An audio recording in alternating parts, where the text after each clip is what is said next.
Yo YouTube, this is my video for Monday the 16th of September, which is today. A bit of an unusual day for me. I'm going home early for no reason other than it's really hot and I can't find a job and I'm reasonably close to home. So I'm going to have a bit of a half day today. Well, definitely a half day, almost literally a half day in terms of hours. But I've justified it to myself by saying that I'm going to do some admin when I get home and make sure I do it. Maybe a bit of housework to help out my lovely partner and myself. When I say that, it's like I'm doing it for her. Obviously I'm not, I'm doing it for both of us. But I think that the reason why I mentioned that is she would appreciate it more than I would. I can live with a slightly messier house than she can. And I think that when I think about doing housework, I'm thinking, oh, that'll make her pleased, whereas I don't mind. So right as it is, isn't it? I probably shouldn't say all that, particularly as she watches all these videos. But it's out in there in the ether now, and I can't possibly start this video and start again. That would be outrageous. Right, anyway, let's get on with my day. And I was thinking about to extend the content of today's video. I might talk about my reflections on social media today, but I haven't planned it, so we'll see if that occurs. So I didn't have a job this morning from last week, so I woke up about 8 o'clock ish, and I was looking on the CX to see what there was, and there wasn't really an awful lot. I think there was one job wasn't suitable about 8 o'clock, and a second job that I bid on which was suitable about 8:45. There wasn't really anything in between. I don't mean that metaphorically, I mean that literally. There wasn't anything else. I bid on the second job that I saw, and that job was from Spalding to Leicester. It's with a shipper that I'm aware of and used before. I know what they expect, I know what they want, and I bid on that job £60 for a small van job, and it was going 53 loaded miles, and I was about 15 minutes away from the pickup. It was only about 6 miles away. I've been there before, I know how it works, so I thought I was pretty confident I'd get it because there wasn't a lot of other drivers around at that point. So I got a call at around about 20 to 9, and I put on my bid that I was going to be half an hour, because that gave me a quarter of an hour to sort of get myself ready and get out of the house and get all the things I had to do before I had to leave. And I got a call, more or less straight away, give me the job. I left the house at 8:50 and I arrived on site at 9. I arrived on site at 9:10. I was off site. So I arrived and took the parcel and off site by 9:10. So in total 20 minutes from leaving the house to making my way to Leicester. And this was, I will give you a little bit of information about this load. I don't usually, but this was quite an interesting load. It was going from one bakery to another bakery, and I was collecting one box from reception, and when I went in I was told that it was a box of samples that they were giving, and it was still quite warm. It wasn't hot, it definitely felt warm, like just being cooked, and it definitely smelt very bakery-ish. It smelled lovely, and I hadn't had much breakfast.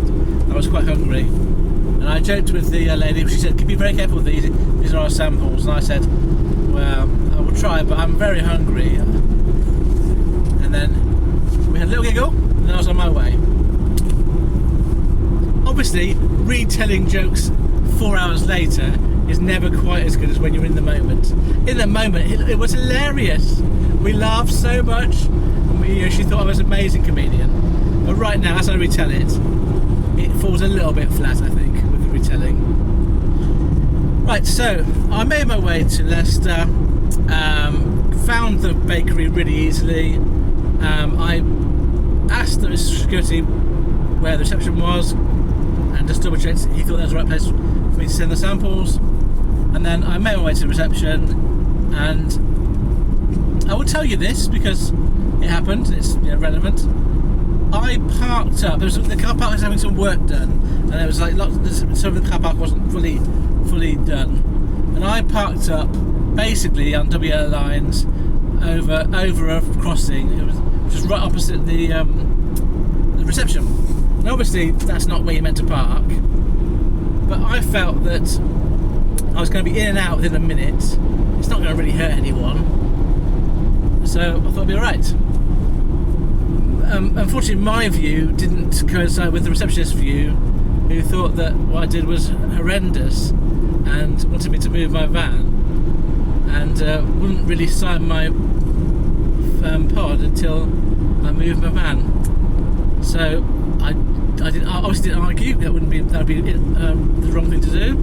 So I just accepted that they wanted me to do that.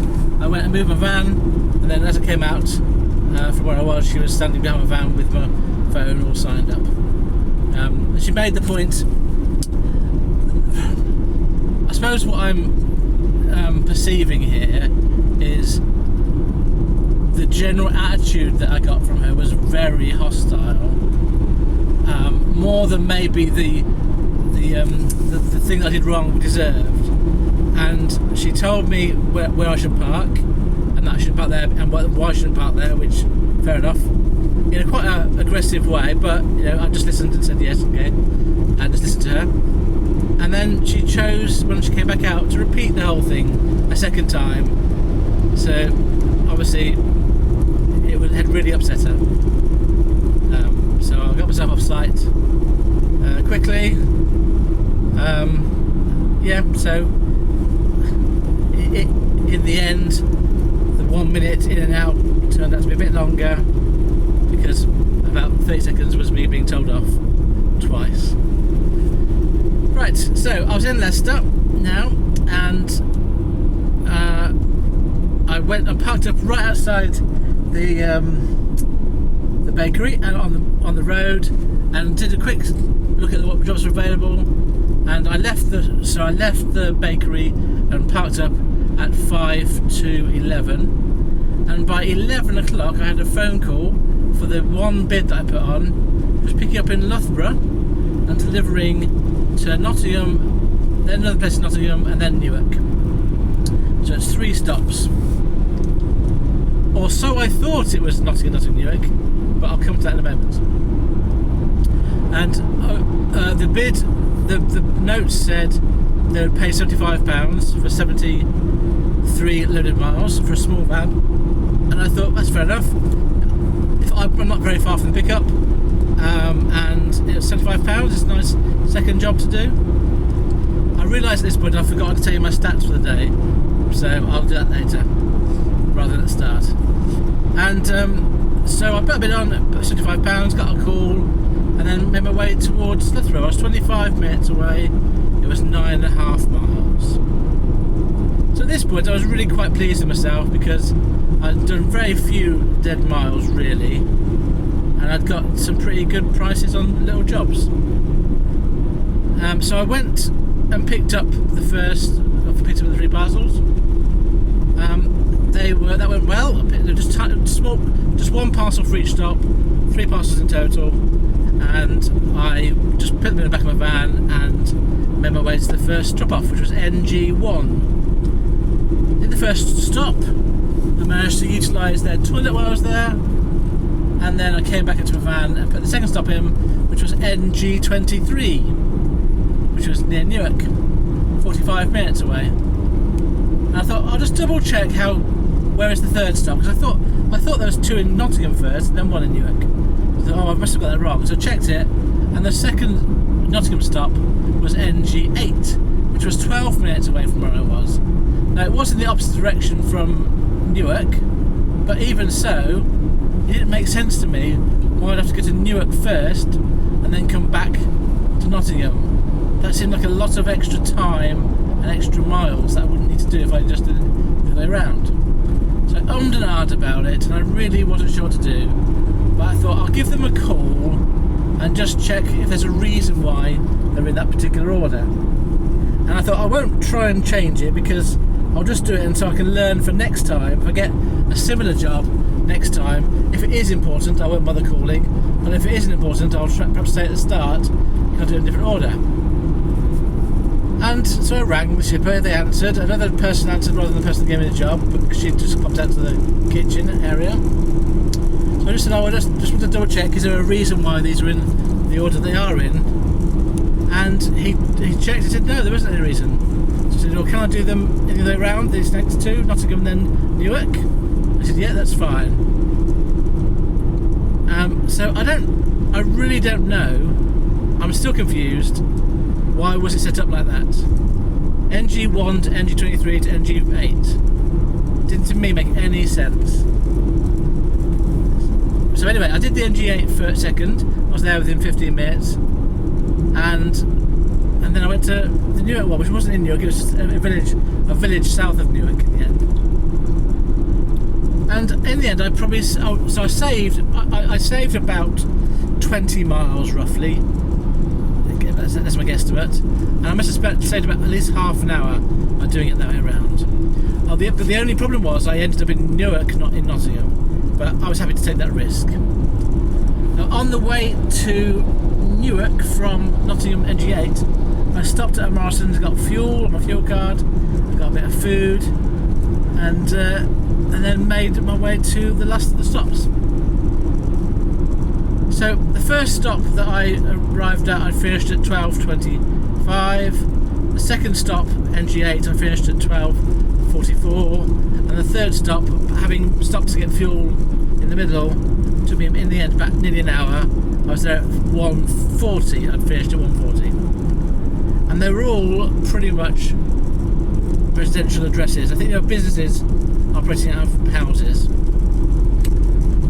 And so it was 1:40, I was in a village south of Newark, and I looked at what was around. And there wasn't an awful lot. There was not many drivers.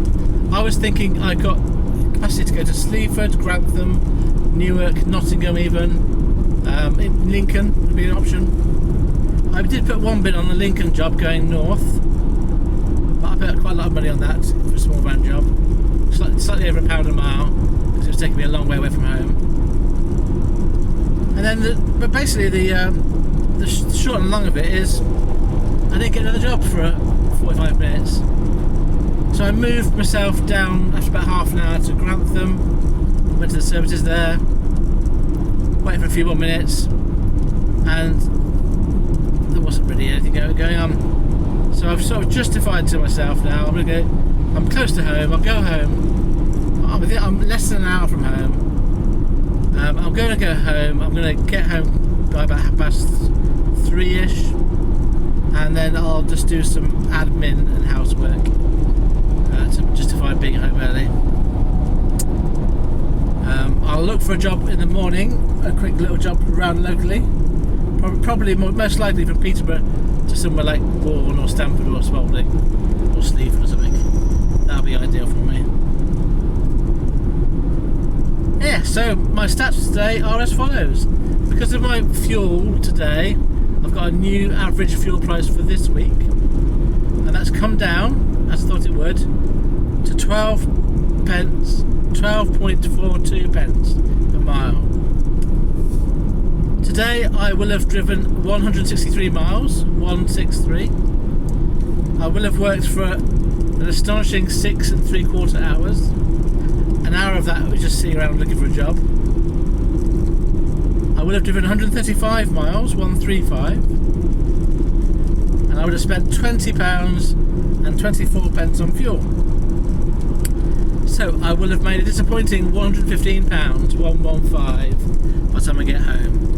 But this is a genuine half day. That's why.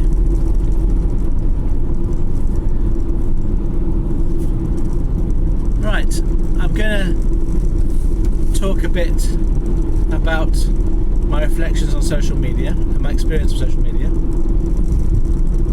This could get quite deep, as in a lot of information, because there's context around what I want to say, not just the things that I sort of experienced directly. So let me start off with the context, I suppose. So I do find it really fortunate or helpful that I lived a lot of my life pre-social media, and so I kind of understand how the world can work without access to social media. But I also understand that social media is here to stay, and it isn't in itself a good or a bad thing. It's just a tool that humanity is using a lot of, and it's a tool that can be positive or negative depending on how you look at it. I would say that I was very reluctant and reticent to engage with social media at all. I would have classified emails as social media, and probably, to be fair, still do think emails were the first sort of social media that I was using. The next step in my kind of evolution was WhatsApp because of work, my previous job. So back in sort of 2018, we had to use WhatsApp to communicate when I was doing deliveries, and that I thought was quite a useful tool, and still do think it is a useful tool. You know, you can create a group that you know the people. You usually know the people that are in the group. Usually, it's not always the case, obviously. But if you create a group, you can control it, and you can talk to people that you want to keep in contact with. And you can send photos or videos or sound. It's a really versatile way of keeping up to date with friends and family, I would say. During this time, things like MySpace and Facebook and Instagram and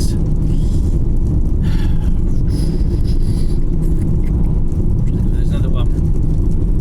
Oh yeah, Twitter. They were already, so before, after my email and WhatsApp introduction to social media, those are the sort of four. I mean, I suppose MySpace is a very old version of these things. But so Facebook, Twitter, and what did I say? Instagram were kind of the first forms of the next evolution of social media.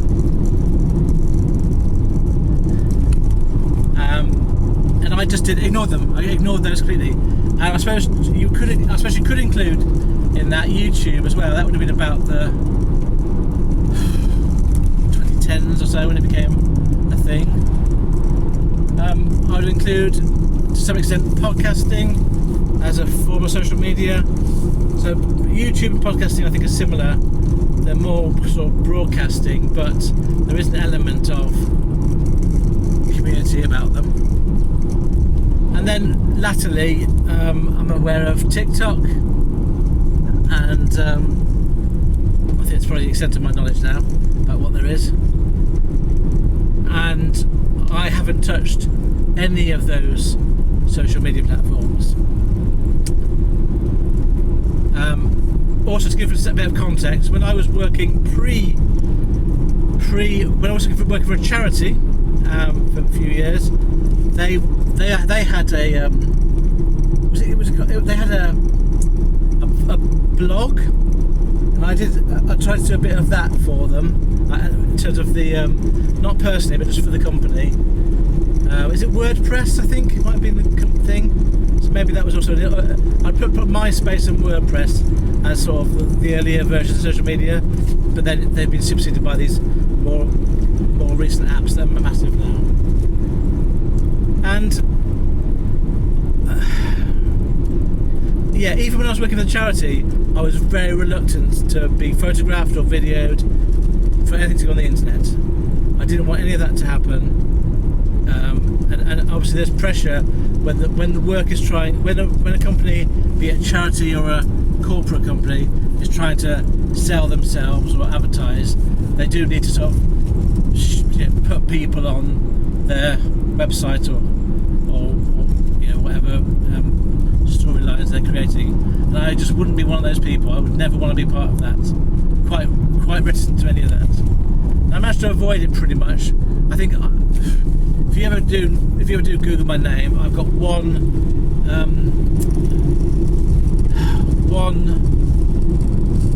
public reference to me when I got some sort of award for my charitable work, and it was in the paper.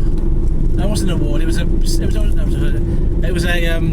scheme that I was running that we wanted to advertise, and it was helping people with dementia, and it was going quite well, and they wanted to advertise it. So that's probably the only reference to me if you were to search my name online in those days.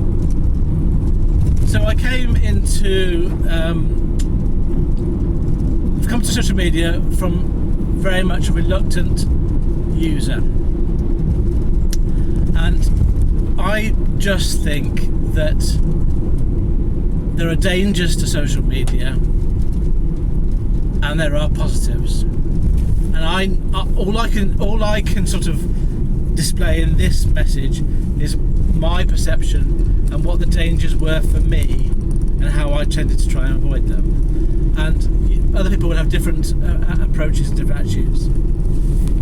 So moving forward in time, I was aware of Instagram because my children had it, and I didn't really look at it at all. I was aware of Facebook because other people around the family had it, but I didn't use it or look at it. Even my dad's on Facebook. My mum's not. But I didn't join it. I still haven't joined Facebook. And my reticence was, I just really was put off by the concept of showing off, in inverted commas, putting yourself out online and saying, look how great my life is, when actually my life isn't that great. It's all right, but it's just a normal life. Also, I didn't want to be observed by strangers, like that sort of little bit of a phobia, I suppose. Not phobia, but a bit of anxiety about sort of being seen by people I don't know. And over those years, I sort of witnessed, the rise of things like Twitter that became the number one go-to for releasing news and for journalists to use, and then so it became adopted for that sort of thing a lot. Facebook was massive for a period of time. It's sort of massive, I think, with a certain generation, but the younger people tending to go for more like TikTok now. I think TikTok appeals because it's short. It sort of has a shorter attention span, and so I let it all pass me by. And if I wanted to talk to my family, I would visit them or use the phone, the mobile phone, and I wouldn't need to be kept up to date with their lives through Facebook. So for me, I managed to survive for a long time without any kind of interaction with social media, and I was going to ignore it forever, but obviously you can't do that. So this brings me to another point, which I probably can't go to in this video. I'll probably need to do it in another video, but I'll just summarise it. It's my view that it is not a sensible approach to just ignore technology forever, because eventually it's going to become part of everyday life, and if you don't know about it, you can't use it.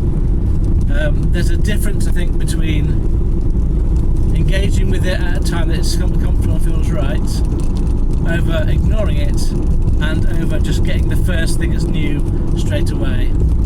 I've never really been bothered about getting something that's new straight away. I don't think so. You get the odd twinge of, I suppose, mild envy if someone's got the latest new phone. But nowadays, there's a new phone every year, and it's that kind of. When the phones first came in, they did increase exponentially in their quality and what they could do for you in the first few years. So in the first few years of phones, you kind of did miss out on not getting the latest phone. But nowadays, it's just a different colour, so you're not really missing out on anything nowadays by waiting for a year or two. Anyway, so that's probably another thing to go to about not being stuck in the past all the time. So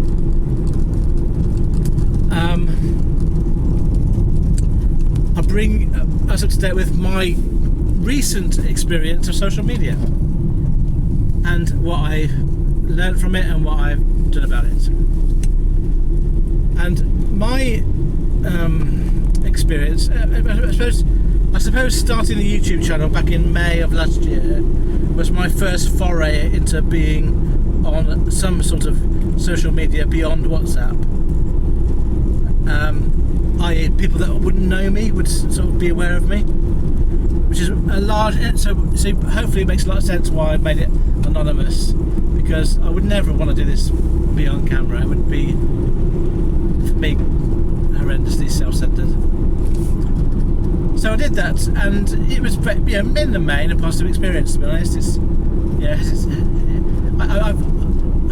I've no delusions about what I do it for. It's not about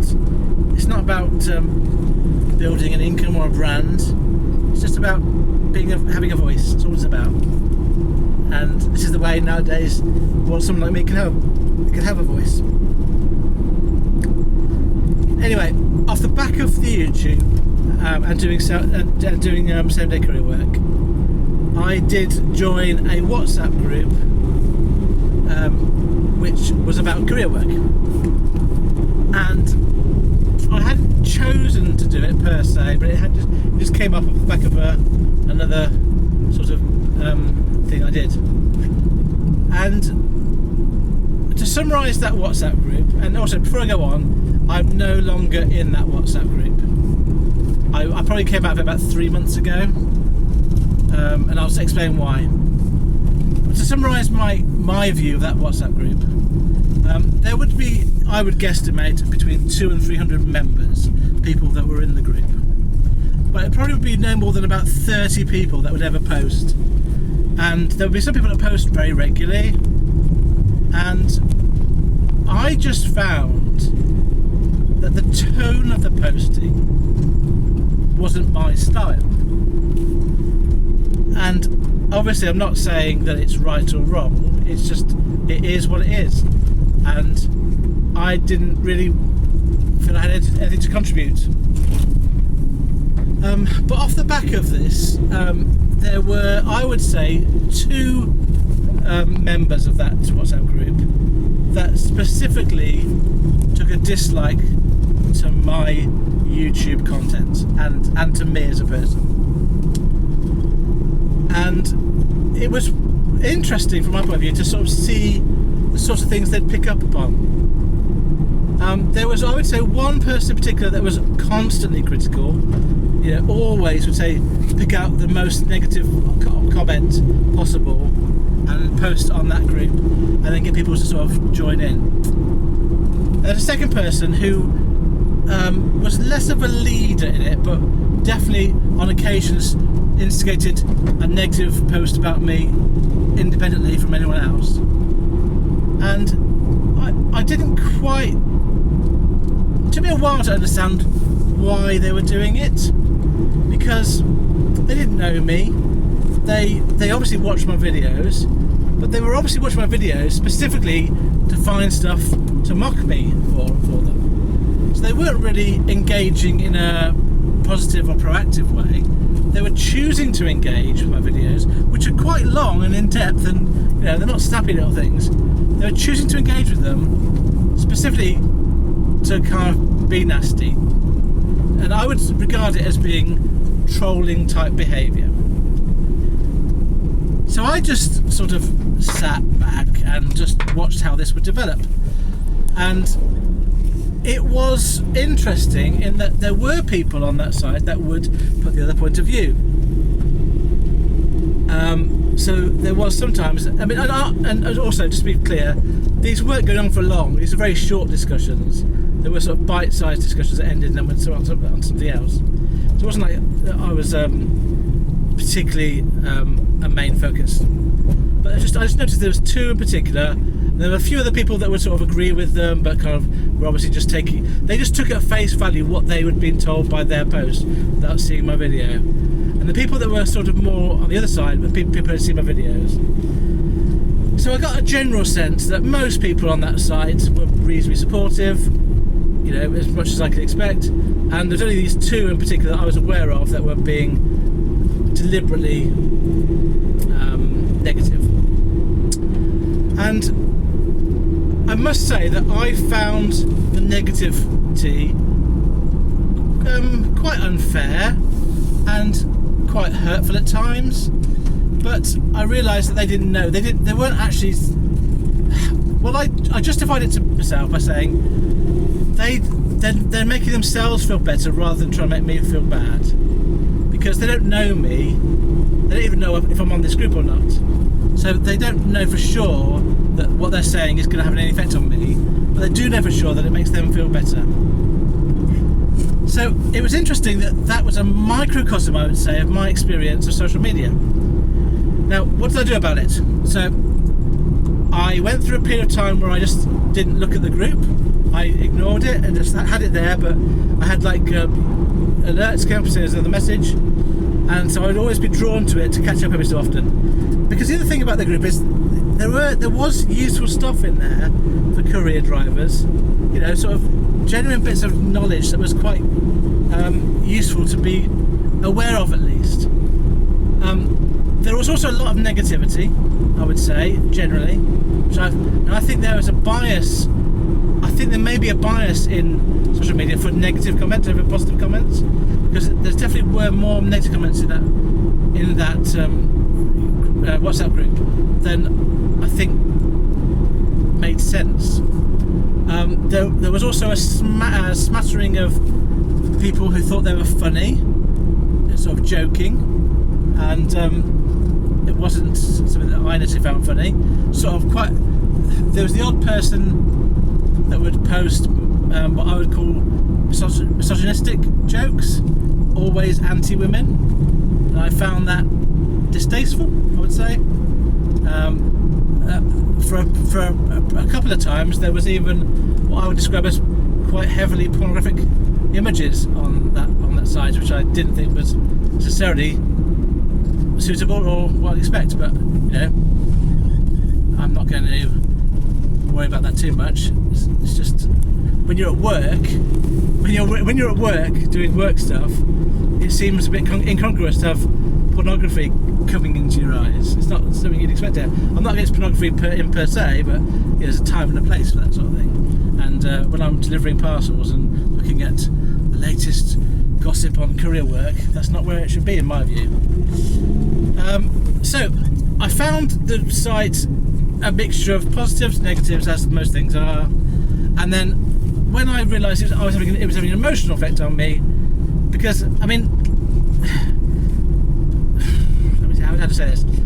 In the past, I wouldn't be saying any of this because you don't want to appear to be vulnerable, do you? You don't want to appear to be affected by these things. But what would be the point of me doing a channel that is authentic if it wasn't true? And I would say that for me, I generally did sometimes worry about and get affected negatively by these attacks. So my first thing was to ignore the channel for a bit, and then I get back into it. And then I just made a decision one day: you're not getting much out of this anymore. In fact, you're worrying about it more than it's worth it. So I just came out of the group, and I must say that coming away from that group, I don't have anywhere near the emotional turbulence that I would have been part of that group. So clearly, for me, that group isn't good for my mental health, and I was able to recognise that and then remove myself from it. And I don't miss that group one iota. So let me finalise, I think, what I'm going to say. Just to be really clear, I'm not judging that group or those people. I'm just saying that's how it made me feel, and that's my decision to come off it. Everyone has their own background, their own emotions, their own what they will tolerate, and for some people it might be a really positive community.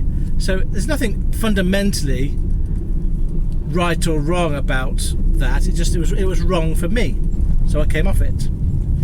And I think that's the main point of, I think, that I wanted to kind of end with this, is that I feel that if social media makes you feel good and gives you positivity, 9 times out of 10, if it does that, then use it by all means.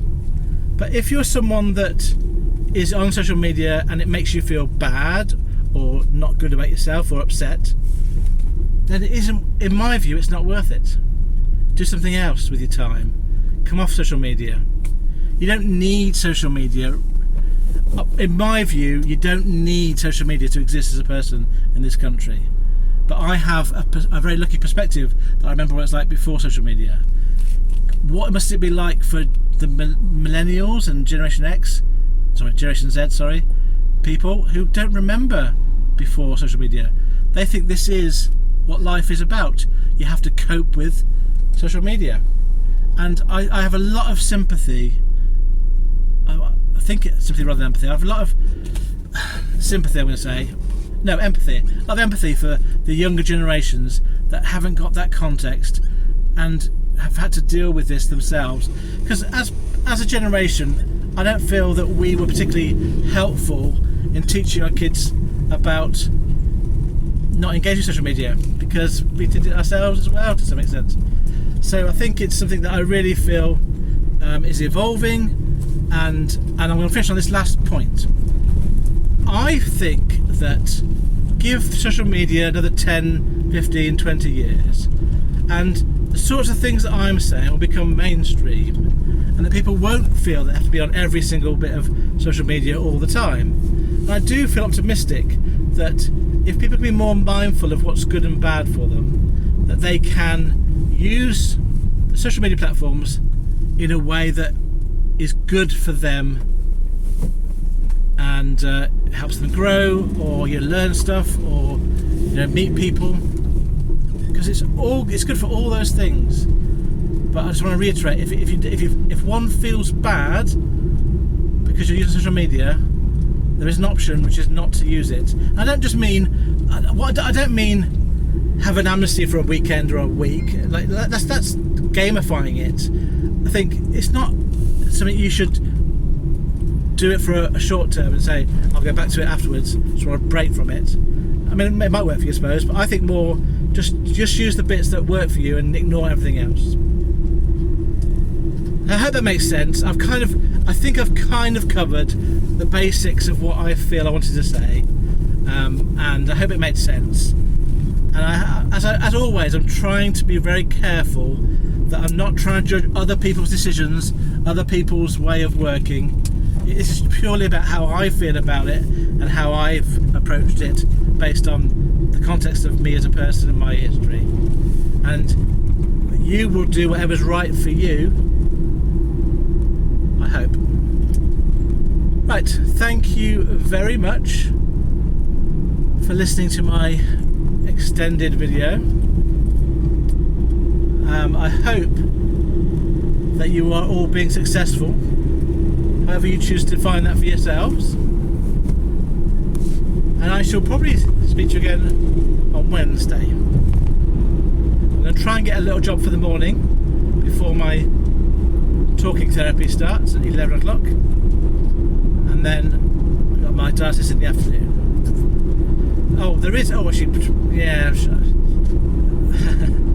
There is one last quick thing that I forgot to mention in my last video, but I'll just do it in passing. You may remember I had an MRI scan about a month ago. I did say that in my video. I did say that. I got some results about that last week, and basically, without going into any details, I need an operation, and it's now September, so we'll see how long it takes for me to have that operation. I'm expecting it to be quite a long wait, but it is. I wasn't given an option. I was just said this is what's happening now. It wasn't like you could do other treatments. The only viable treatment was surgery, and it's nothing to do with my dialysis. That's the other thing. So completely different. So that's happened last week, and I will, as and when it's appropriate, let you know what happens. Right, farewell, friends.